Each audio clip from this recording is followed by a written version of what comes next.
Well, good afternoon, everybody. Again, Mary Bolte, teaching elder from Fargo. Before I get started, I would like to introduce the other people who are on the task force.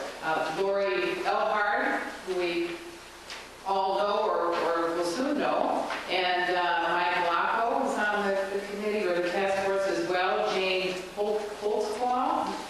Jane, there she is. And then Marilyn Ogden from Mendenhall, who's not able to be here today and tomorrow. So she was on the task force as well. So we're beginning our training on the new committee structure. I know that you've been introduced to it. Some of you who were at the October meeting, you may already have an inkling of what is going on. Others of you may have chosen to watch the video that we put together that I believe is still online, Lori. So if you really are interested in that video, you can still watch it. But I think primarily anything that happens today will have been in that video. So you can certainly watch it if you want, but don't feel like you missed out if you had not seen it. There we go. Here's, have to start with Joe, thanks to Lori. I want you to find a bold and innovative way to do everything exactly the same way it's been done for 25 years. That's kind of I won't say that's our task, but I think that's the unwritten task that most of us are most comfortable with, and that is what we know. And we're being asked to, if I say throw out, that's really scary, but we really are needing to do church differently. No longer do we have the numbers where we can support the committee structure that we currently have, and so our hope is to change that committee structure to really be more about who we are and to provide good and effective ministry along the way. I would entertain questions as we go. So if you have a question that you want, you don't need to wait until some strategic time during the next 45 minutes or so. Feel free to raise your hand. Alyssa, I guess, will have the microphone, and she's happy to come to you, and we'll handle your questions as we go. All right. Should I just look at you when I want the slide change, or you're just going to telepathically no? I'll just know. Okay. You probably will. So why the change?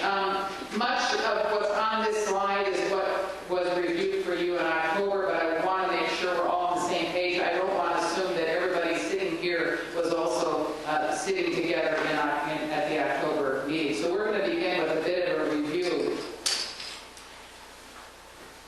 Why the change? And forgive me, I'm going to kind of read out loud much of the things that are in the bullet points. I don't want to assume, especially those in the back, that they can read everything that's on these slides. But here we go. One is to accomplish tasks more efficiently, to relieve the pressure that's on teaching elders.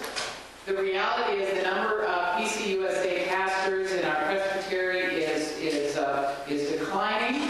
The numbers, our churches are declining. The membership is declining as well, and yet our tasks remain pretty much the same. Our committee structure remains pretty much the same, even though our numbers are smaller. So we want to relieve some of the pressure on teaching elders, certainly ruling elders as well. But many of these tasks, you have to have a certain number of teaching elders for it to happen, and we're finding that many teaching elders are being pulled really thin. Thirdly, we want to balance the workload. Our goal is that Presbytery leaders, so that's teaching elders, ruling elders, and perhaps others as well, will really have one task.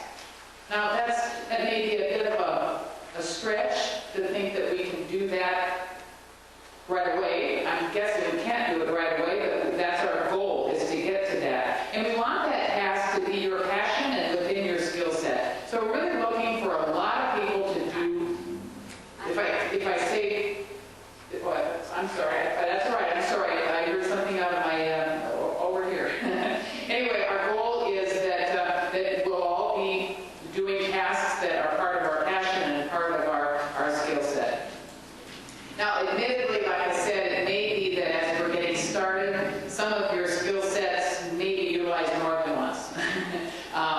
For example, I'm doing two things right now, and others of you will be as well. The next one, to increase leadership from congregations. Now, many of you have heard, and rightly so, that we're looking for every congregation to provide a representative. Now, I think there's been some confusion on this. And by the way, this whole process is messy. When you're trying to make something new, there's going to be mess, there's going to be misunderstanding. But I want to see if we can clear something up. We're asking every congregation to provide a representative, and we're thinking that that representative will also be the commissioner that you will send to the Presbytery. I think some churches, anecdotally anyway, have thought that you send a commissioner, but then you have someone else who's the representative. And maybe some of your churches that will work out. I'm not saying don't do that, but our hope is that the representative of your church will be attending Presbytery, so you'll be understanding the process, you'll be learning about the workings of the Presbytery. So in an ideal world, your church representative is also the commissioner who is sitting here and is voting on this. Does that make sense? Are we all on board with that? Okay. Then the next one, to grow knowledge on focused areas, topics in a supportive way. The key word there is focused. When you're doing literally 5 or 6 different tasks that call on 5 or 6 different skills, and none of which may be even remotely part of your passion, it's hard to be focused on any of them. So we're really hoping that if we're honing in on 1 or 2 things that you're responsible for, you plus other people around you, that you'll be able to focus on that task. And again, in an ideal world, that will be also something that you feel passionately about, or that you have the skills to be able to handle it. And then finally, and ultimately, we want to produce a more suitable structure for our membership. Again, our numbers are going down, but we still have lots of energy, we have lots of opportunities, and we want to just see if we can be more efficient in how we get things done. So that's kind of an introductory page. Any questions on that introductory page? Much of that, I think, is review. All right, so just stop me if you have any questions. All right, this is a familiar page. I think it's even in one of the handouts that was on the table this morning.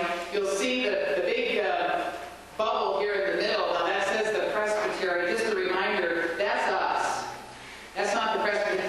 That's not the. I won't point this to you. That's not the Presbytery office. This is us. We're the bubble. We're the bubble, and you can see the various pods we've got, and we'll unpack all of these. We've got the mission pod, the leadership pod, the care for congregational leaders pod, and then over here the care for congregations pod. We also have to have room, and we certainly agree that the book of order is requiring that we have the permanent judicial commission, so we still have that. We still have the nominating committee, we still have the committee on representation, and certainly when necessary, we still have administrative commissions as well as task forces. So all of those things are still part of what we're about. Oops. All right, not everything has to change though, right? Some things will remain the same. The quote here, not everything needs changing, some things need protecting. And that can be just as important, challenging, and rewarding as changing the world. So here are the things that are staying the same, much of which I just noticed, but I want them in kind of in column form here, so we're sure to understand. The committee of nominations will still have, we still absolutely need a committee on nominations. We still need a committee on representation. We still need a permanent judicial commission, and we still will need from time to time administrative commissions as well as task forces. All right. Now, minor changes. Here are some things that will have minor changes. The General Assembly commissioners and alternates and the Synod commissioners, I think currently, don't they sit on council? Well, the minor change that's happening here is that they're not going to be sitting on a pod. However, they will be reporting directly to Presbytery. So they currently go to council. We're not going to have that happen. But they will report directly to you, to us. Clearwater Forest reps, we have 2 representatives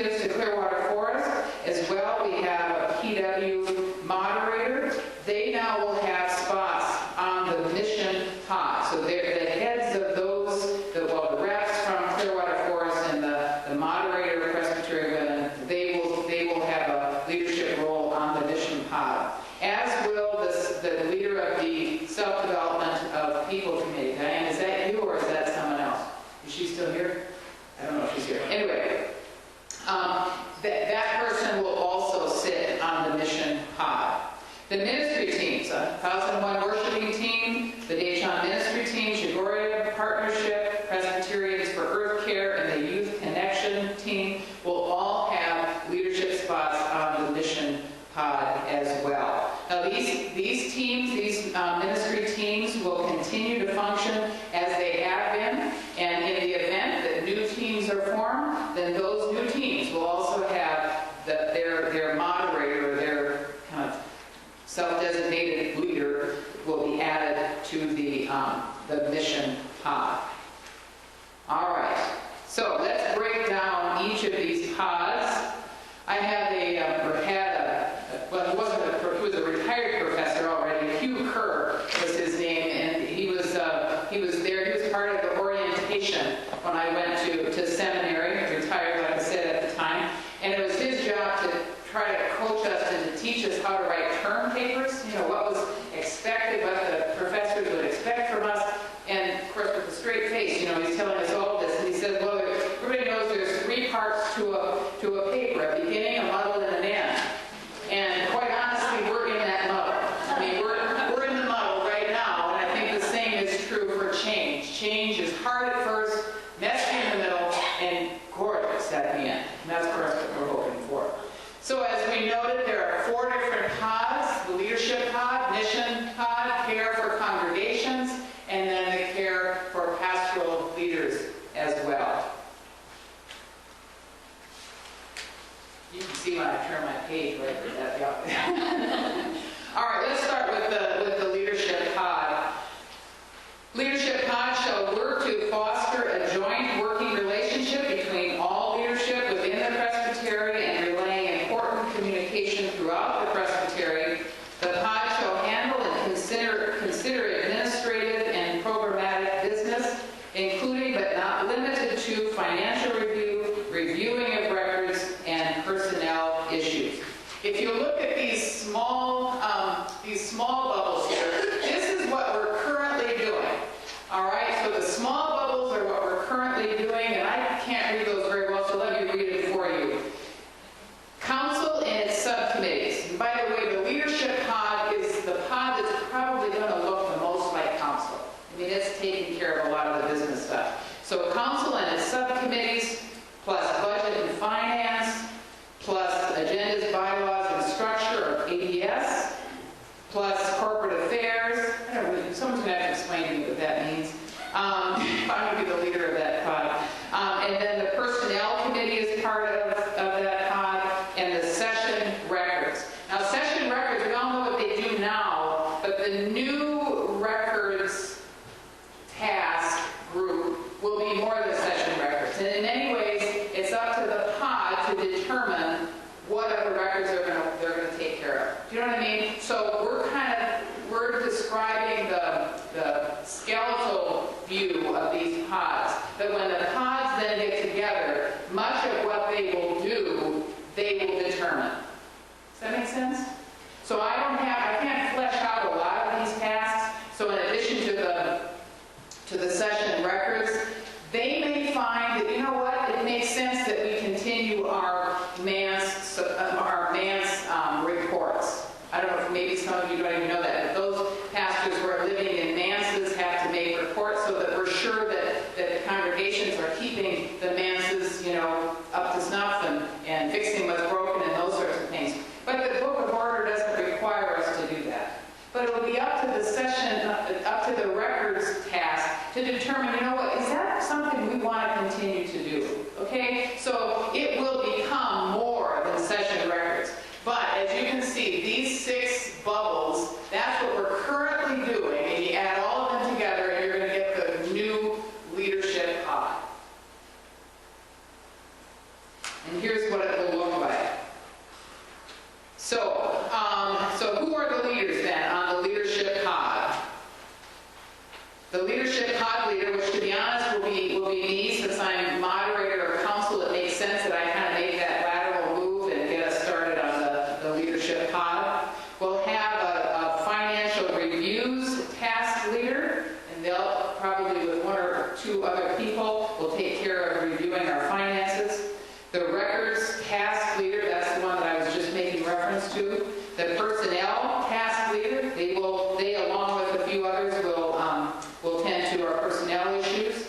a committee at this point.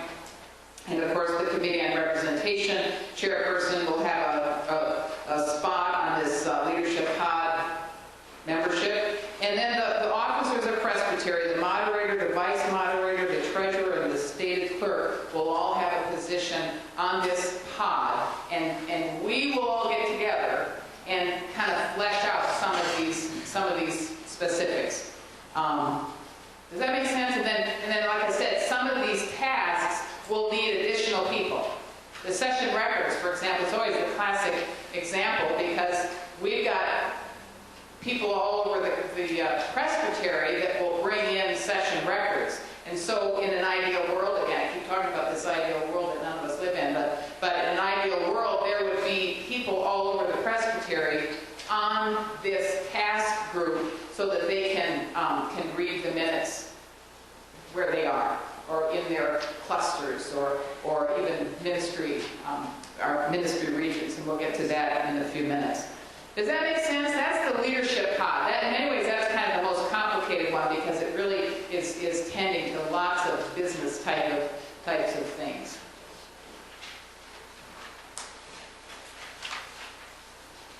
All right.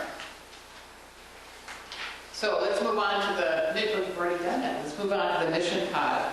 And you can see, again, the small bubbles here. Let me name them for you. The ministry, it says mission teams, but that's the ministry, right? Okay. The ministry teams, Clearwater Forest. Notice that University of Jamestown is in a different color. I'll get to that in a minute. The PNP, Presbyterian Women, and Self-Development of People. I think the reason University of Jamestown is in a different color is that they currently aren't. I mean, we've always had a relationship with the University of Jamestown, but now we actually have a person. We have a liaison. I think Bill Weishenning has agreed to do that. So we're adding that. We're adding that. That's a new thing. And then all of these things together make up the mission pod. So the mission pod shall oversee the mission of the Presbytery. The pod shall be responsible for, but not be limited to, developing strategy for the mission of the church within the Presbytery's geographic area, consistent with the book of order reference there, and to recommend to the Presbytery appropriate actions to initiate mission in light of the larger strategy of the Synod and of the General Assembly. All right, and then the mission pod membership, again, is made up of the mission pod leader. Okay, that's the leader of the whole pod. And then each ministry team has its leader, the moderator of PW, the two representatives from Clearwater Forest, the leader of Self-Development of People, and then the liaison to the University of Jamestown. Making sense so far? All right, okay. All right, moving on then to the Care for Congregations pod. Now you'll notice that right here, that's the Committee on Ministry. The Committee on Ministry is going to pop up at the next pod as well. Much of what the Committee on Ministry is currently doing is being divided. In other words, some of it is pastorally focused and some of it is congregationally focused. And so what I've got here is that many of the tasks of the Committee on Ministry certainly deal with congregations. So we have them represented here. We have mediation and conflict resolution ministry team, and then we have congregational connections. Those three things together will make up the Care of Congregations pod. But there are a couple of things I want to highlight here. One is the whole mediation. Many of you may know that we have several people who have been professionally trained to mediate when we have crises here at the Presbytery. We don't have very many of them. So two things to say. One is if you have received training to be a mediator, if you've received conflict resolution training, and this feeds your soul. I mean, it doesn't feed my soul, but some people, they really feel they have gifts and talents and passions in mediation and conflict resolution. If that's you, please call the church or the Presbytery office and let them know that you've already been trained, that this is of interest to you. We'd like to utilize your services, hopefully not very often, but we want to have these people in place before an emergency arises.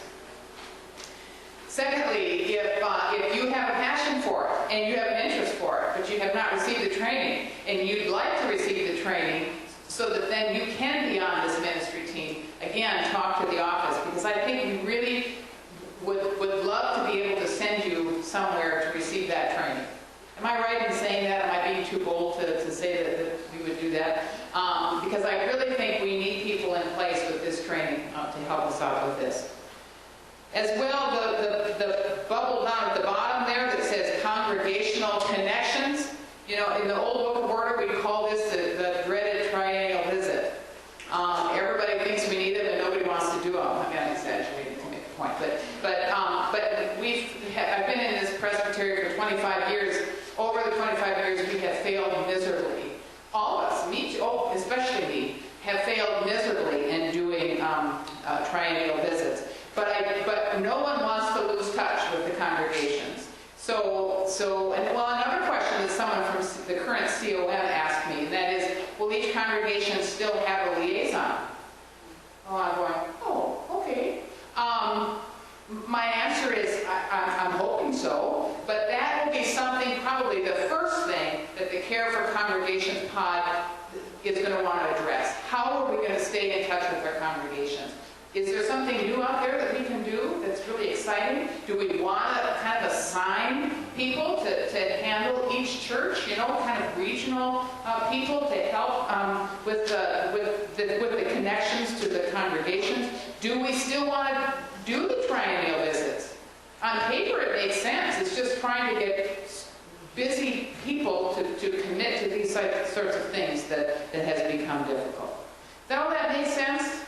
Okay. So then, the Care for Congregations pod shall work with congregations to maintain a healthy environment between congregants with pastoral leaders and other congregations. The responsibilities of this pod shall include, but not be limited to, aiding in securing session moderators, assisting churches with pastoral leadership, and providing mediation for congregations. So that kind of sums up what the Care of Congregations is all about. And here's what the leaders look like. In many ways, there's just 4 leaders, but lots of task members, you know, because all of these tasks, or many of these tasks, call on several people to help. So here we go. It's the Care for Congregations pod leader. It's the vacancy counselor task leader, the session moderator task leader, and the conflict mediator task leader. Now let me unpack a couple of those. The vacancy counselor task leader. That person, I can't remember right now if we know who that person is yet, but that person isn't going to be going all over the Presbytery, you know, helping PNCs find new pastors. But they're going to have people placed throughout the Presbytery who, when they're needed, they're deployed to be able to assist PNCs finding a new pastor. So again, this is a task group that will be overseen by the vacancy counselor. And then the session moderator task leader, that really, I'm not sure how he's going to handle that. I mean, I'm not sure that one's going to need a whole committee, because that person is really the person that helps the Presbytery moderator try to fill the churches that are without moderators. So that's a matter of phone calls. You know, that isn't so much schlepping all over the Presbytery going to meetings. That's helping the moderator, you know, suggest possible names of people who could moderate, or trying to strategize. How do we get a moderator to go to Fairview? Is that possible, or you know, I mean, because I think with it being so far out there, what's the other one, Rain? That's kind of so far out there. Are there ways, you know, do we train ruling elders? I mean, anyway, that's up to that person, the session moderator task leader. I just wanted to explain what that one was. All right, and then our 4th pod is the Care for Pastoral Leaders pod. Care for Pastoral Leaders pod shall work with teaching elders, commissioned, trained ruling elders, and other pastoral leaders. This pod shall be responsible for, but not limited to, the process by which pastoral leaders enter and lead the Presbytery, and shall have the powers described in the Book of Order reference there. This pod shall also be responsible for the care, following and oversight of inquirers and candidates and the commission ruling elders. Also to approve annually the status of at-large and validated ministries members. So again, we see the tasks of the Committee on Ministry. We see the Committee on Preparation for Ministry. Much of what that committee currently does will all fall into this pod, because of course that's tending to future pastoral leaders. And then here we go again, the Mediation and Conflict Resolution Ministry Team. We kind of went back and forth in the task force. You know, is it one team? Well, okay, maybe one team, but we want to make sure that if the conflict is between the pastor and the congregation, that each have a representative, each have a mediator, in fact, I think the training they get says that you do everything by twos. You know, you have two people go, not just one person. So this way, we really need leadership on both of these pods. So then the Care for Pastoral Leaders pod, the membership, again, the leader of the pod, and then the basically CPM, supervised candidates, inquirers, and ruling elder leaders task leader. Teaching elder installations and ordinations task leader. This person is also one that may not have a committee. This may just be a person. And basically, what I have discovered is that people who move into the presbytery, especially if they're not ordained yet, they might need some assistance in knowing how do you get that administrative commission together that, you know, that's going to ordain me or install me. How do I get the bulletin together? What are good hymns for that? You know, all of those kinds of questions, and this is hopefully a friendly person from the presbytery that will help them figure that out. You know, well, it'd be good to have an elder, you know, from the church. It'd be good to have an elder from somewhere else. It'd be good to need pastors from neighboring areas. You know, all of those kinds of things. We can't assume that people coming into the presbytery are going to have all those answers. So we're hoping that this person, this teaching elder installation ordination task leader, will indeed facilitate and help them. Then membership interviews, in and out. We need, again, it'd be nice if we would have people all over the presbytery for this, and then the task leader will oversee it. We got pastors coming and going, you know, and so we need to make sure we do exit interviews properly. We also need to make sure that we're interviewing potential candidates properly when they arrive in the presbytery. We really need that before a congregation falls in love with them too. You know, we need that back when the PNC is flying people in, calling people to come to the church. That's when we need to interview the candidates, because how disappointing it would be to not do the background check, to not have the interview, and then to find out after the person is candidated and has moved their family here, to find out that there's a hiccup somewhere. You know, they didn't pass their Bible content exam, or I'm making this up, but I mean there's something. So we want to prevent those kinds of difficulties. And then the minister of pastoral care, Daryl, would be part of this pod as well. All right, I'm going to take a breath. Yeah, this is my last slide. Ask if there are any questions before I kind of unpack a little bit of what's going to happen in the next few months. Somebody asked a question. Thank you.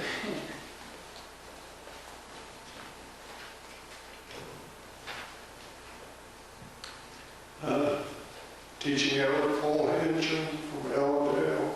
I'm just wondering about these subcommittees you're talking about. Mm-hmm. How are those going to be formed? They'll be formed, basically, my quick answer is to say they'll be formed by the pod. You know, so let's say getting the vacancy counselor group together. I think it will be that's the congregation pod, right? The care. It'll be that pod that will work together. See, eventually these pods, not eventually, but quite soon, once the pods have been formed, they will meet and start to unpack some of the specifics that they need to do. But I can envision that, again, vacancy counselors, they'll start getting their heads together in regards to, well, you know, we probably, you know, I'm thinking of 4, maybe 5 pairs within the presbytery. And I think we start, well, there's 2 ways we start. We start with the people who have already shown leadership in these areas, right? But we also, remember, we've got all these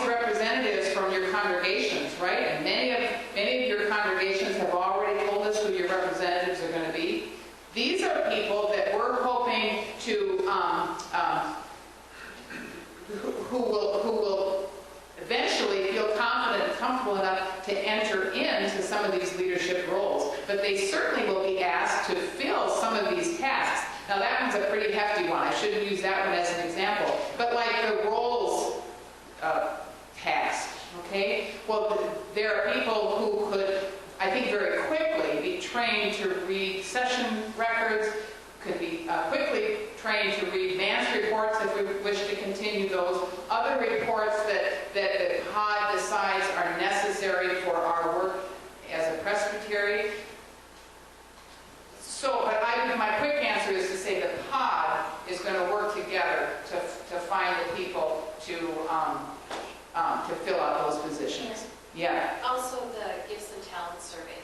Thank you. And then the gifts and talents surveys, which we're going to talk about in a minute, Lori's going to talk about that. That will help us figure out where are your passions. You know, maybe you're a real detailed, organized kind of person. Well, you're the person that we need to, help get the bulletins for ordinations and installation. If you're a detailed person or you like to proofread, that's the kind of task that you might feel that you could do. Or if you're a detailed person, you might like to be the session records and other records as well. Or if you're a big picture person, not a detail, but big picture, maybe I can't come, since I'm not one, I can't come up with that task.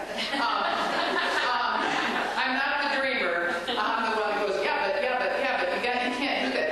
You can't do that. That's me. So anyway, but we need those as well, and we want to figure out who those people are so that we can fill those passions. Yeah, Elaine. I was curious about where oversight or support for ministry regions fits into.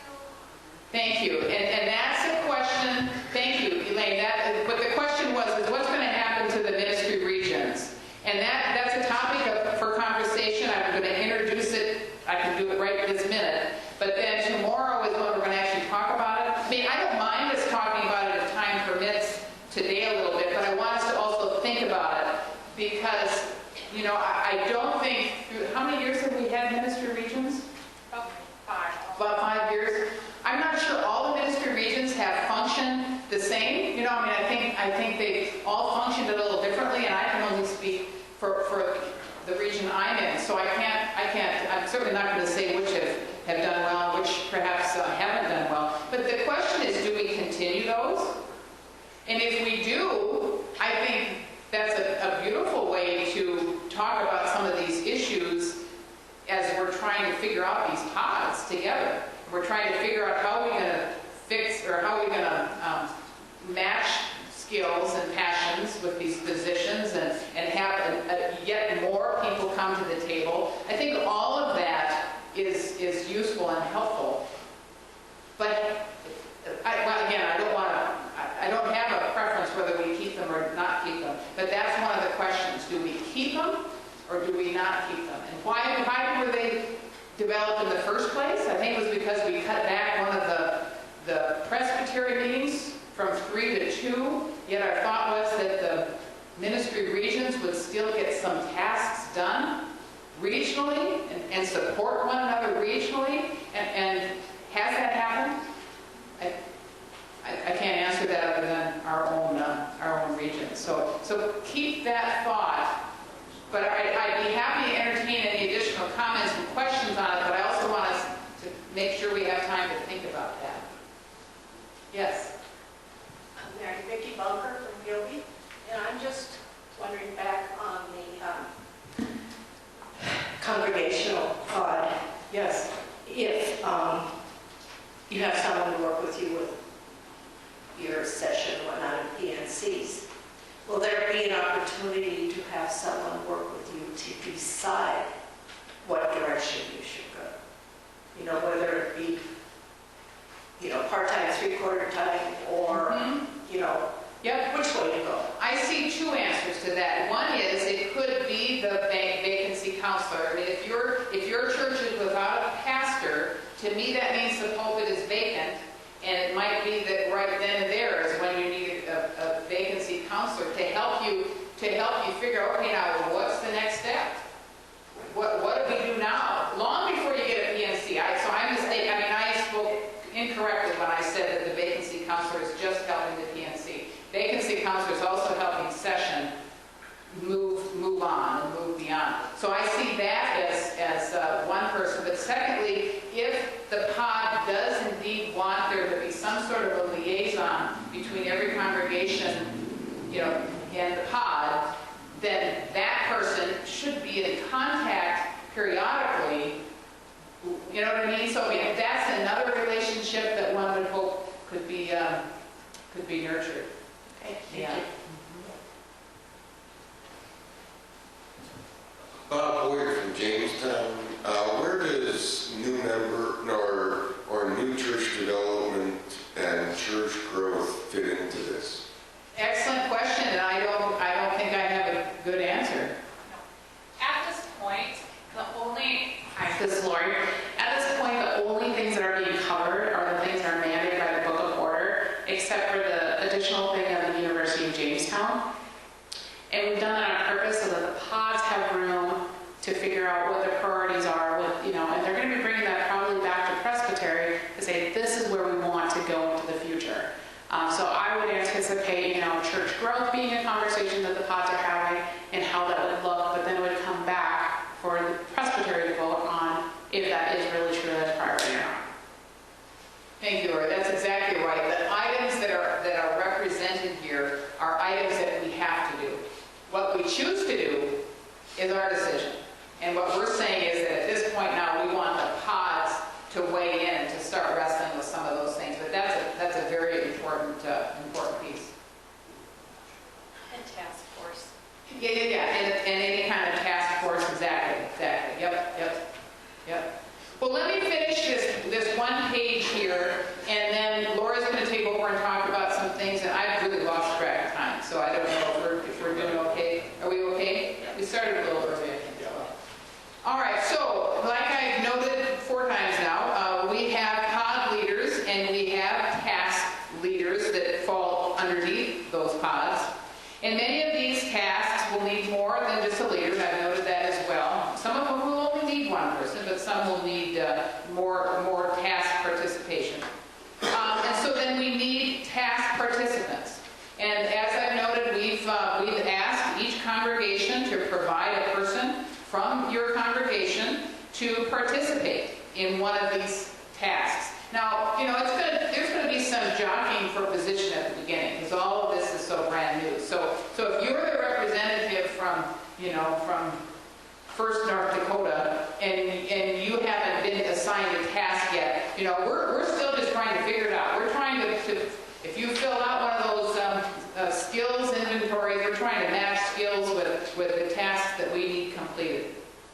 And the example that I believe I've already used is the vacancy counselors. You may have never been a vacancy counselor before, but yet you have that kind of desire to help. I mean, wouldn't that be fun to help a church try to figure out who the Holy Spirit is going to be calling to their congregation? So, being part of that task group would be a wonderful way to learn. And that's what we're hoping to do. We're hoping to get new people involved, people who are already good at this involved, and then eventually the new people will feel, like they're ready to be a vacancy counselor themselves. So that's what the task groups are all about. And again, the example of the records task force, we really need people placed throughout the Presbytery for it to be an easy or a more doable opportunity. So ideally then, this representative from each of the congregation will be your congregation's commissioner to Presbytery so that you can keep up with the workings of the Presbytery, even in areas that you're not representing, but you'll have an idea, you'll have the big umbrella, you'll have an idea of what's going on throughout the Presbytery. Now, some churches, Lori has said, have noted that they're, for whatever reason, I don't want to get into the reason, but for whatever reason, that they will not be sending a representative from their congregation. So they will not be sending a commissioner to Presbytery. Now, we realize that grace abounds. Bottom line is grace abounds. But we also want to acknowledge that many of these tasks can be done from your home. So if you're somebody that no longer drive, you don't want to go to the things like that, but you want to participate in the life of the congregation, we'll find a task for you. You know, so to say that you know, you don't want to, or you can't, or whatever, travel to Bismarck, and that means that you're not going to participate, or your congregation's not going to participate. No, I'm thinking we're going to work with you and try to find a way where you can participate.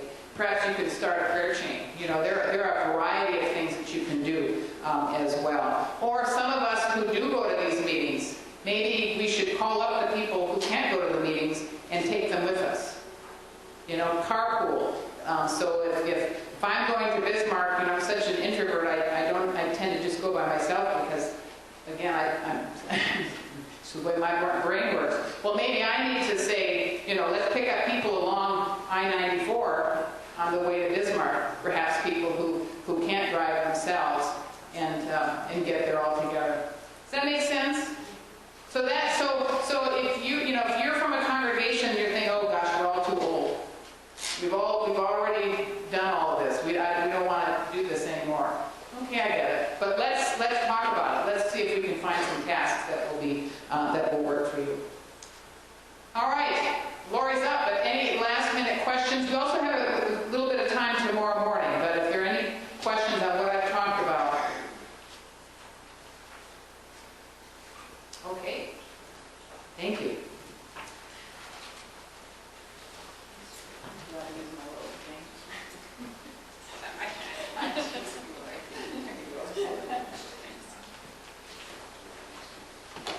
Okay, so one of the things that the task force did was that we put together a survey. The survey was posted online on the Presbytery's website, but not everybody was asked to participate in it. If people stumbled across it, that was great, we didn't mind, but we sent out emails to all the current committee, team members, and teaching elders within the Presbytery asking them to respond. We had a 69% response rate, which is outstanding. Typically, the national average for internal surveys is about 30 to 40%. So we did really, really well. The survey was generated that we received of the people who sent in. 53% of them were ruling elders, 36 were teaching, and then there was 11 others. The others would be people who were on teams who might not be ruling elders, or people who are filling pulpits who are not Presbyterian. And so that's that other 11%. With this, we asked a couple different questions. We gave a brief description of what each pod was, and asked people to say where their interest level lied on those pods. From very interested, moderately interested, slightly interested, not interested. And so you can see the breakdown of those. The blue represents very interested. And those people were saying, yep, this is really where I feel my interests are aligned. And so it's self-explanatory. I thought it'd be interesting to break it down for everybody, ruling versus teaching for each pod. And so you guys can just, and once again, blue is very, orange is moderate, gray is slightly, and the yellow is not interested. So I'm just going to show you guys these just to look at. You can kind of see leadership pod, which is very administrative heavy. Teaching elders who are responding to the survey are more interested, in the very interested category. Mission pod, we have ruling elders are saying, I'm very interested in this, compared to teaching. Congregational pods. I thought this was very interesting that the teaching elders, their interest level was so much higher than the ruling elders. I just found that out myself, just personally interested. And then here's for pastoral leaders.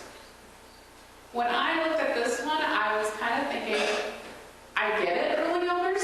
I really do. When you start talking about all the things that are mandated by the Book of Order when it comes to teaching elders and the paperwork, yeah, I can see why the percentage of people who said they're very interested in it, it's overwhelming. But that's kind of the breakdown that we got.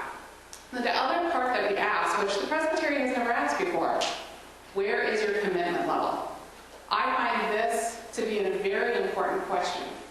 We ask whether people want to be leaders. Are they interested in a term 1 to 3 years? Or a term is being part of a project that's up to 6 months? Or a day, an hour? Or unable to? And then we also ask people if they wanted someone to follow up with them. So we had approximately 13 people who said they wanted to go into leadership. They wanted a leadership role. And it just so happened the Presbytery had about that much leadership openings in the new structure. It was really amazing. I was like, look at this, guys. So, you know, and there were some people who they were able to choose from 2 of them. And there were some people who said, if I did leadership in this, I'd be happy. But if I was over in this pod, I would only want to do up to 6 months. So they were able to make those comments too. So now it comes to your guys' turn. Some of you guys who are sitting here have already filled out the survey, and you do not need to fill it out again.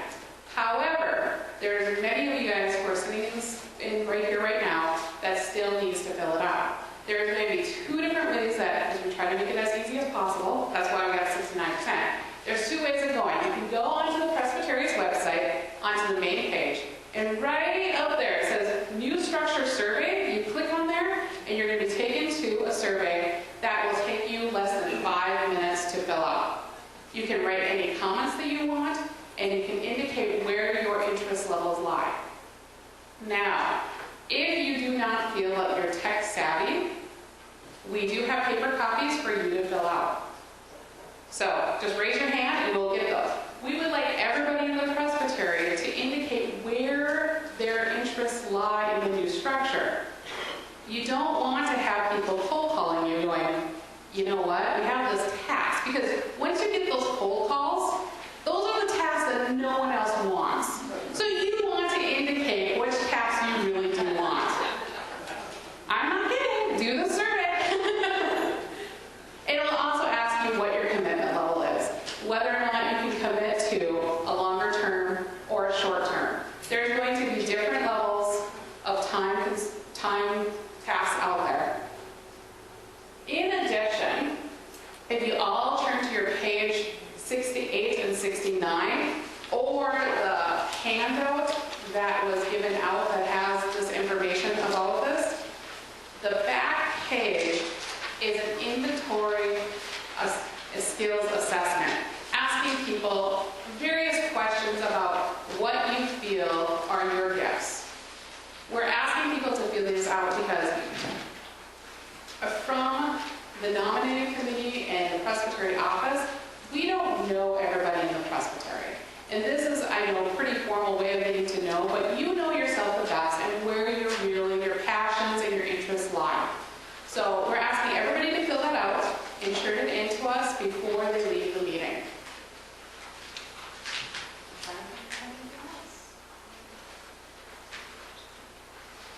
I think that is everything I had, unless anybody had some questions.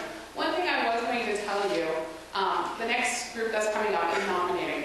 And they had the task of putting together the slate for the new task leaders and pod leaders. And when they first got their list, they were like, wow, we only have 2 months to do this. Have you guys cracked your noggin? And we thought, well, maybe. We put together a list and we gave them the survey results. And nominating went so smooth. The people who they were calling were interested in what they were being asked to do, and they had the time commitment to be able to do it. I don't know if someone from nominating would like to speak to that. I staffed them, so, it was very different, because normally during nominating meetings, we can go over the same positions over and over and over. Last year, I think there was one position on the committee on ministry that over 20 people in the Presbytery were called before someone finally said yes. This slate, they only had 2 people who said no through the whole slate. That's impressive. That means most of the phone calls that they were making, people were like, yes, I'm very interested in doing that. So that is all I have, if anybody has any questions. May I say one one more thing? Yes. In regards to that. And your information will only be shared with the nominating committee. And they keep everything hush-hush. I think I'll just piggyback and say that to have so many people say yes, to me, confirms that what we're doing is on track. You know, that people are on board, they realize that we need to change our structure, and they're willing to help us do that. So I thank you. For those who have been asked to fill a position, thank you for saying yes. For those who are still on the fence about it, you know, you're in my prayers, and I think together we can make this work.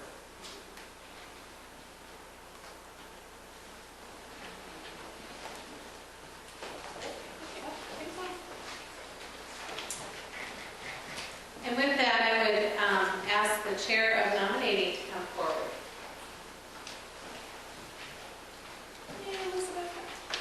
And having been on nominating too, it was so overwhelming, especially for Nancy Emerson and myself, past chairs, and especially during tax time for Nancy and all of that. And but anyway, thanks to the nominating committee, and this really did help. And the other thing that helped was the 1 year commitment versus a 3-year commitment to help us transition. So, Elizabeth? Elizabeth Sweet. Is this on?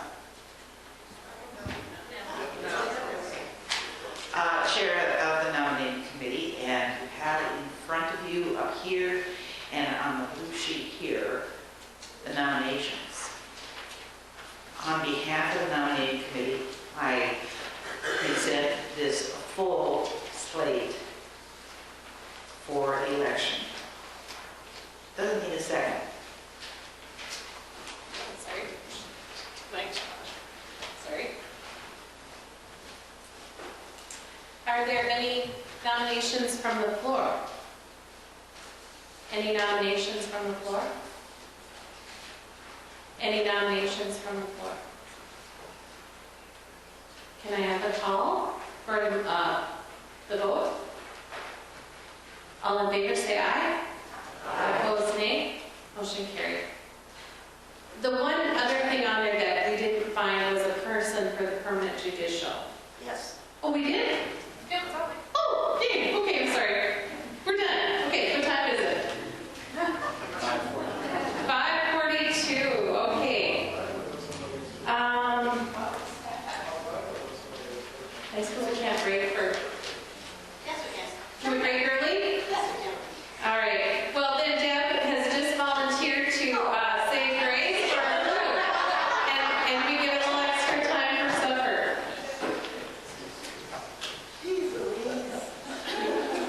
That's my children. But while you're coming up here, one more thing that I didn't tell you, it's a free will offering. That's why we weren't selling any tickets.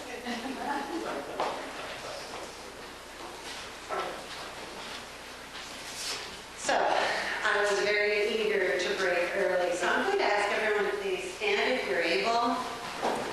And I'm a touchy-feely person, so try to grab the hands of the people around you. And let's see if we can cross the divide and connect all of us. I had an impression coming in today that Presbytery is like coming back to the hive. You know, it's like coming back to the hive, and we're getting, you know, just a little bit sweeter every time. How about that? Here we go. Let us pray. Dear Lord, we come to you as Easter people, people of the new beginnings after an ending. We ask for your blessings to be with us this evening as we break bread together, as we journey tomorrow to our own homes and congregations, Lord. We ask to take the hope that we've heard today, not only into our congregations, but into our lives and into those that we minister to. We ask all of this in your Son's name, who taught